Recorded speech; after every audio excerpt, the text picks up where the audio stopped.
आज हम जिस मूवी को एक्सप्लेन करने जा रहे हैं वो है ब्लैक विडो।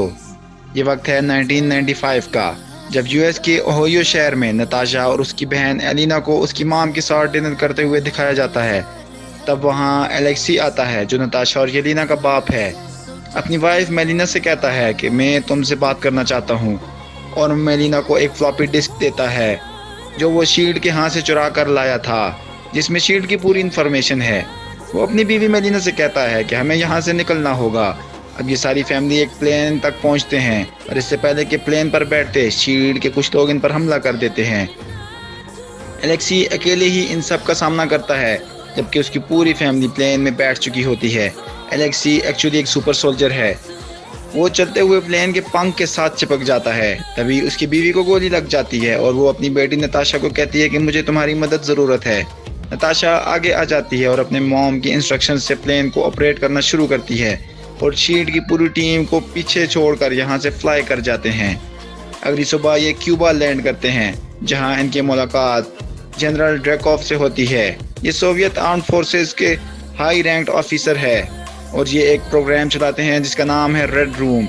एलेक्सी ड्रैकोव को शील्ड की फ्लॉपी देता है क्योंकि वो इसका एजेंट है। इसके बाद ड्रैकोव इसकी दोनों बेटियों को रेड रूम प्रोग्राम के लिए भिजवा देता है। रेड रूम प्रोग्राम वो है जहां लड़कियों को जंगजू बनाया जाता है, और इन्हें कहा जाता है ब्लैक विडो, जो मुश्किल तरीन मिशन को भी अंजाम तक पहुंचा सकती हैं। अब एलेक्सी ड्रैकोव से कहता है कि वो अपनी हुकूमत से बिल्कुल खुश नहीं है और वो वापस आना चाहता है। वो सोवियत का पहला सुपर सोल्जर है। ड्रैकोव को ये बात बहुत अच्छी नहीं लगती, इसीलिए वो इसे जेल भिजवा देता है। वक्त गुजरता जाता है और नताशा अब बड़ी लड़की बन गई है। वो ड्रैकोव को पसंद नहीं करती और उसकी आर्मी छोड़ देती है, और हकाई से मिलकर बिल्डिंग को बॉम्ब से उड़ा देती है, जिस बिल्डिंग में ड्रैकोव और उसकी बेटी होती हैं, और ये दोनों मारे जाते हैं।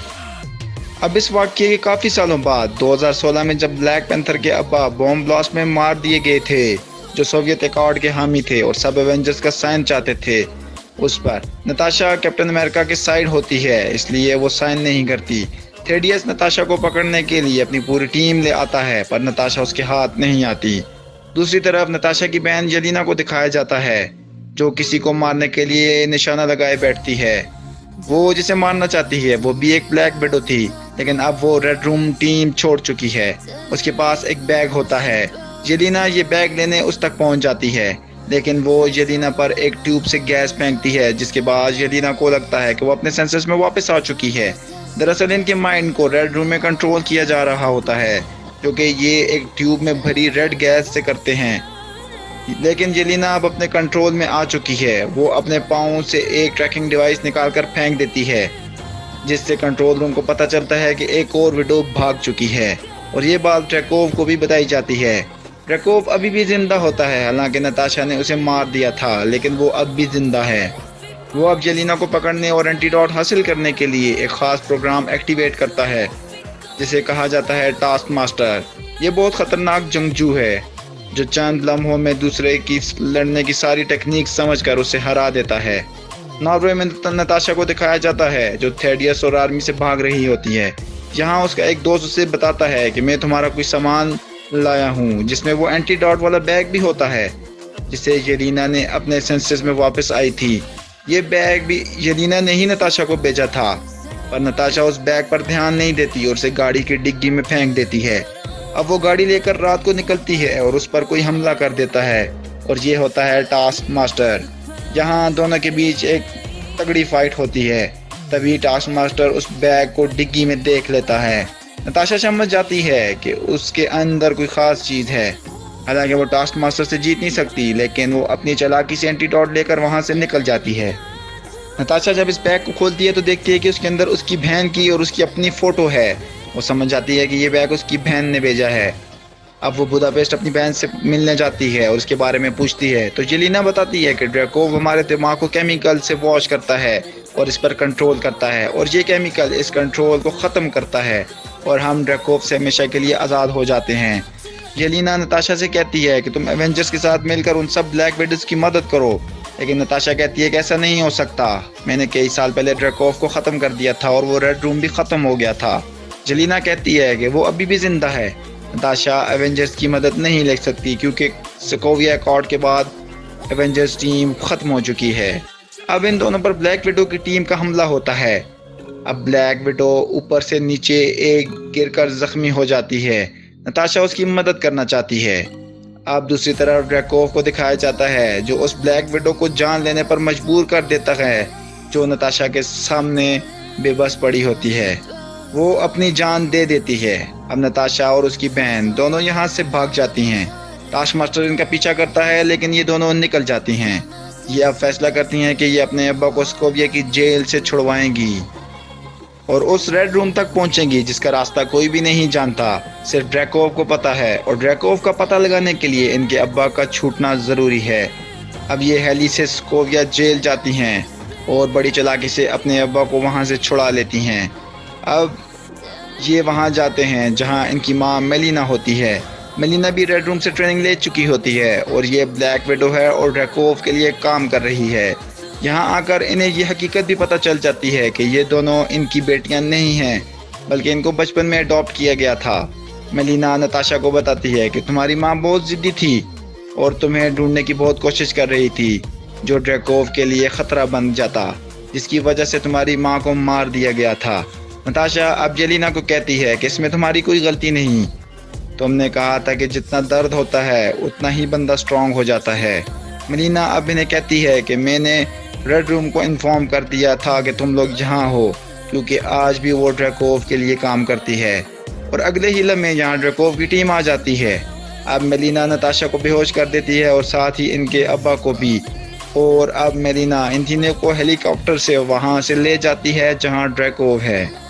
दरअसल उसका एक बहुत बड़ा हेली कैरियर है जहाँ रेड रूम है। इसी जगह पर ब्लैक विडो तैयार की जाती हैं और ये जगह ज़मीन पर नहीं है, इसीलिए इसके बारे में आज तक किसी को कुछ नहीं पता चल सका। अब मेलिना ड्रैकोव के पास जाती है पर ड्रैकोव समझ जाता है कि ये मेलिना नहीं है बल्कि नताशा है। दरअसल मेलिना की शक्ल का एक मास्क नताशा ने पहन लिया होता है और साथ ही मेलिना अब नताशा के रूप में है। इन दोनों ने प्लान इसलिए बनाया था कि ड्रैकोव तक पहुंच सकें। अब नताशा उसे गोली मारना चाहती है पर वो नहीं मार पाती। अब ड्रैकोव इससे चाकू देता है लेकिन वो चाकू से भी वार करते हुए उसका हाथ हवा में रुक जाता है। नताशा उसे कहती है कि तुम मुझे कैसे कंट्रोल कर रहे हो। तो ड्रैकोव कहता है कि मैं तुम्हें कंट्रोल नहीं कर रहा, बल्कि ये कमाल एक फिल्मोनियल लॉक का है जो मैंने तुम्हारे दिमाग में, तुम्हारे नर्वस सिस्टम में फिट किया हुआ है। मेरी खुशबू तुम्हें कभी भी मुझ पर हमला नहीं करने देगी। यहाँ पर टास्क मास्टर भी होता है और इसे ड्रैकोव अपना नकाब उतारने का कहता है। और जब वो नकाब उतारता है तो वो एक लड़की होती है और इसे ड्रैकोव की अपनी बेटी ही ये होती है जिसे नताशा ने मार दिया था, पर वो अब भी जिंदा है। ड्रैकोव बताता है कि मैंने इसकी माइंड में एक ऐसा चिप लगाया है जिससे कि ये एक परफेक्ट सोल्जर बन जाती है। ये किसी भी एक्शन को कॉपी करके इसको हरा सकती है। अब मेलिना को दिखाया जाता है जो एलेक्सी को छुड़ा देती है। साथ ही येलेना को फिर से केमिकल्स डाल के ब्लैक विडो बनाया जा रहा था, पर मेलिना ने उसके पॉकेट में एक चाकू रखा होता है जिससे कि वो खुद को आज़ाद करवा लेती है। और अब वो जाती है अपनी बहन नताशा की मदद के लिए। अब एलेक्सी और टास्क मास्टर की लड़ाई होती है। एलेक्सी हारने वाला होता है कि मेलिना आकर चालाकी से इसे एक कांच के बॉक्स में बंद कर देती है। दूसरी तरफ नताशा को ड्रैकोव मार रहा था और वो बेबस थी। फिर वो अपनी रिंग को एक डिवाइस पर घुमाता है और स्क्रीन पर लाल रंग की लाइट्स दिखाता है। वो बताता है कि ये सारी ब्लैक विडोज हैं जो पूरी दुनिया में फैली हुई हैं। ये मेरे एक इशारे पर कुछ भी कर सकती हैं, यहाँ तक कि पूरी दुनिया को भी तबाह कर सकती हैं। और अब तुम एवेंजर्स भी मेरे कब्जे में हो। दरअसल नताशा यही देखना चाहती थी कि ब्लैक विडोज को कंट्रोल कैसे किया जाता है और उसका डेटाबेस कहाँ पर है। और अब वो अपने नर्वस सिस्टम की वो नस तोड़ देती है जिससे किसी की भी खुशबू दिमाग तक पहुंचती है, क्योंकि जब तक उसका लॉक जो ड्रैकोव ने नताशा और हर ब्लैक विडो के दिमाग में लगाया होता है, वो लॉक जब तक एक्टिव रहेगा और ड्रैकोव पर हमला नहीं कर सकेगी। और अब वो ड्रैकोव पर हमला करने के काबिल हो चुकी है और वो इस पर एक ज़ोरदार हमला करती है और उसे बुरी तरह से मारती है। पर तभी यहाँ ब्लैक विडोज की पूरी बाकी टीम आ जाती है और ड्रैकोव कहता है कि नताशा को ख़त्म कर दो। अब ये सारी ब्लैक विडोज चारों तरफ से नताशा को घेर कर इस पर हमला करती हैं और इससे पहले कि वो नताशा को मार देती हैं, यहाँ पर मेलिना वो सिंथेटिक गैस छोड़ देती है जिससे कि ये सब अपने सेंसेस में वापस आ जाती हैं। अब मेलिना को दिखाया जाता है जो अपने हेलीपैड को क्रैश कर देती है और वो ज़मीन की तरफ गिरने लगता है। अब हम देखते हैं कि नताशा ड्रैकोव के कंप्यूटर से सारी दुनिया की ब्लैक विडोज़ की इंफॉर्मेशन कॉपी कर लेती है और साथ ही वहाँ से 2 एंटीडोट्स भी उठा लेती है ताकि इसकी क्वांटिटी इस 2 एंटीडोट्स से ज़्यादा करके इस दुनिया की सारी ब्लैक विडोज़ को ठीक किया जा सके। वहीं मेलिना और एलेक्सी प्लेन से यहाँ से निकल जाते हैं। अब नताशा कांच के बॉक्स के अंदर टास्क मास्टर को देखती है। वो जानती है कि ये ड्रैकोव की बेटी है, लेकिन आज जो इसकी हालत है इसके पीछे नताशा का अपना ही हाथ है और वो इंसानी हमदर्दी में इसे यहाँ से आज़ाद कर देती है। इससे पहले कि टास्क मास्टर इस पर हमला करके इसको ख़त्म करती, यहाँ एक ब्लास्ट होता है और नताशा हेली कैरियर से लटक जाती है। अब ड्रैकोव प्लेन से यहाँ से भागना चाहता है और जेलिना उसके प्लेन तक पहुँच जाती है और इसके प्लेन के अंदर एक स्टिक मारकर इसको पूरी तरह से ब्लास्ट कर देती है और यहाँ ड्रैकोव की मौत हो जाती है। जेलिना अब नीचे गिरने लगती है। नताशा इसके पीछे पैराशूट लेकर उड़ जाती है और उसे पैराशूट पहनाकर साथ उड़ाने लगती है। तभी वो देखते हैं कि टास्क मास्टर उन्हीं की तरफ उड़कर आ रही है। नताशा अपनी बहन को छोड़ देती है और अब टास्क मास्टर और नताशा की हवा में उड़ते हुए लड़ाई शुरू हो जाती है। पर इससे पहले कि ये ज़मीन पर गिरते, नताशा अपना पैराशूट खोल लेती है। टास्क मास्टर नताशा को मारना चाहती है क्योंकि उसके सेंसेस उसके कंट्रोल में नहीं हैं।